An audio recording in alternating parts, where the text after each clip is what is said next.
eve of 60, I had it all, or so I thought.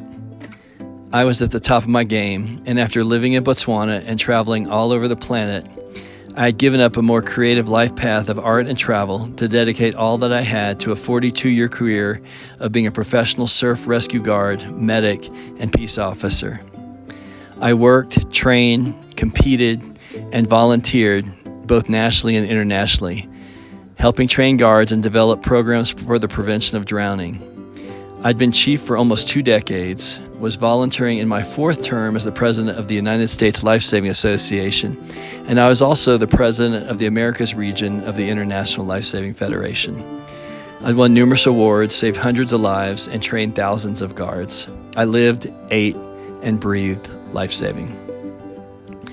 Growing up, I was the oldest of 4 brothers. Our dad, in many ways, taught us how not to be, but he instilled in us appreciation for playing hard and enjoying life.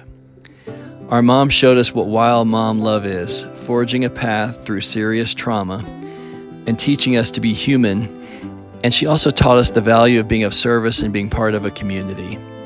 The combination of the 2 parents gave us a base for a life of water, travel, adventure, creativity, and service. I spent years traveling, discovering, playing, making art in various forms, and riding the wave until eventually getting married, narrowing my professional focus and experiencing the bliss and the agony of child rearing. My incredible wife and I somehow, as older parents, made a great team. We weathered many storms and raised an absolutely incredible human together. Then, as happens to so many of us at some point in life, the bottom dropped out. Our daughter seemingly and suddenly grew up and didn't need us anymore, at least not as much. And I unexpectedly lost my job in an unfair, very public, and humiliating way. It felt like a piece of me had been ripped out. I was devastated. As I swirled in the midst of the stages of grief, attempting to untangle the roots of all that had led me to this point in life, I fixed on 3 images. One of an Aboriginal cave painting I stumbled upon in a cave in the Australian outback that spoke to me. Lines for the journey and circles for water, renewal, and community. It felt like it called me. It felt like a metaphor for my life goal of supporting communities connected by water.